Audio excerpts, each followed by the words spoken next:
Peace, family. This is Mr. Holipsism. Making this video a day after the great debate between Sara Suten Seti and Alim Bey.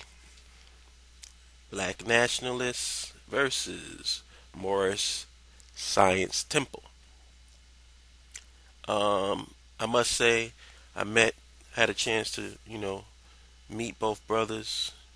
Didn't get a chance to talk to them because there was a lot of people, but we bumped hands, said peace, and both of them are humble, very approachable, and you can just tell the love that they have for their people.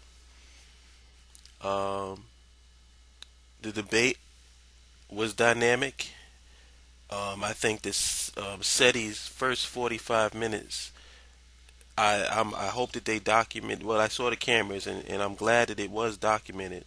But when that leaks and brothers get to hear that first 45 minutes or an hour, I don't know. I think it was more than 45 minutes.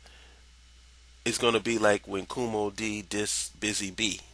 I mean, he completely shut the Morris Science Temple down in terms of their connection to the Turks, more so than their connection to the traditional ancient Moors. Um, I don't think that Alim presented his case to state that Moors aren't as influenced by the Turks as they are by ancient African and Egyptian Kemetic culture that Seti did. I think Seti proved his point definitely much more thoroughly and in a more dynamic fashion. And overall, I mean, it's hard to say who the winner is within the perspective of what the debate was about. If the debate was about, because this whole thing jumped off when there was a Moor who decided that he was going to deny the African Holocaust. For the record, Alim Bey doesn't come from that perspective, and actually in the debate he said, and I quote, "Any Moor who denies the slave trade is a fool." So there it is, right there. Now I don't know. There seems to be a lot of offshoots going on. People freestyling on information and just shooting off the top of their head like they supernatural or something, and nobody's going to the source and getting correct information. If you don't know what you're talking about, it's really important that you shut the F up. You know what I'm saying? And listen to the people that do know. And SETI is my alike, man. I mean, this dude comes from the school of Dr. Clark, Dr. Ben, and Khalid Muhammad. He called it the Holy Trinity. And I'm more than sure that we ran into each other before. If he ever spent any time at the Slave Theater in Brooklyn, then he's met me and I met him. You know? But I feel like I've seen this brother before. Even when I saw him on YouTube, he just looked familiar. And it was great. It was great for me because I mean I haven't been since the slave was disbanded. I haven't been able to go and be in forums like this and hear information being passed, hearing brothers and sisters with different perspectives, seeing brothers and sisters in the audience, analyzing the information. And that's the one thing that I really love. People don't give our brothers and sisters enough credit for being able to listen to all different perspectives and form their own opinions. Everybody thinks that they're just complete sheep, and that's not the case. A lot of intelligent brothers and sisters there, and I felt humbled and I felt, warmth and I felt love. Even though there was some fire, said he wasn't coming with some straight heat, and so was Elaine.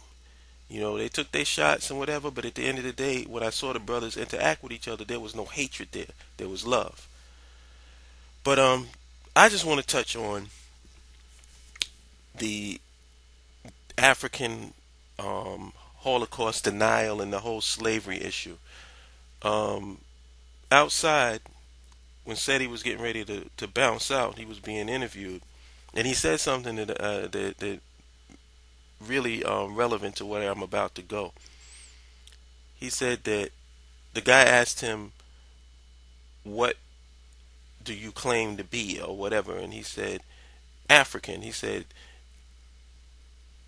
where the Nile starts or the river starts is where the purest water is.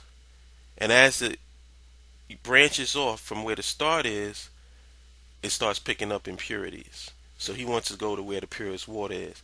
And I thought that was great because that's exactly the same philosophy that I have.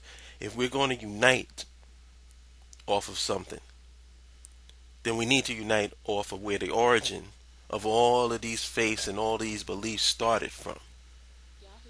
Now, a lot of people can say, oh, well, like Alim was trying to say that there was, we've been on this earth for billions and billions of years. I mean, I have no problem with that. Seti's position was, if you're saying that we have been here for 32 billion years, give me a 32 billion year old source, a 32 billion year old bones, 32 billion year old artifacts, something that's stating proof of this existence of a nation or whatever that precedes recorded history. Because if we can get metaphysical, we can get esoteric, but I feel no obligation to find your dreams or your projections into the astral realm relevant to me. That's an experience for you. So if we're going to talk about information, if we're going to talk about collective consciousness, I have no problem with the whole metaphysical thing, but let's bring it down to earth first. We haven't even mastered this. And really, it's, I don't want to make it so cut and dry because it's a combination of the spiritual and the physical that's going to pull us out of this thing. I don't deny that. But I think that sometimes we get so super spiritual and so super rhetorical that we don't just come with direct sources, straight up information. Because if that's the case, SETI is going to win that battle every single time. Because we got the documents, we got the artifacts, we got the manuscripts, we got everything pointing to Nile Valley civilization as the start of all of this. So what bothers me is this African split personality thing going on due to the trauma and the shame of slavery. Because as I listened to the Moors and I was checking out their behavior during the debate, they really got a problem identifying with Africa, and especially involving the slavery issue. It's almost as if it's like that split personality. They call it dissociative identity disorder. There's a traumatic experience that the child will experience that's so traumatic and so overwhelming of magnitude that this personality splits so that it can cope with the trauma. So in other words, the dominant personality can say, well, that didn't happen to me. That happened to that personality, the weaker one. I'm strong. And to me, when I was hearing the Moors, that's what kept coming across to me. It's like, I'm not African. That didn't happen to me. We were here in America. We weren't slaves. It's like, I have a question for you. Any more out there who comes across this video, please answer this question for me. When, let's say a brother is with the Nation of Islam, or a brother is a black nationalist, or a brother is a Hebrew Israelite, or from any other faith or belief that's not Moorish Science Temple. If he comes to you and says, I want to convert to your belief and your faith, do you do a background check?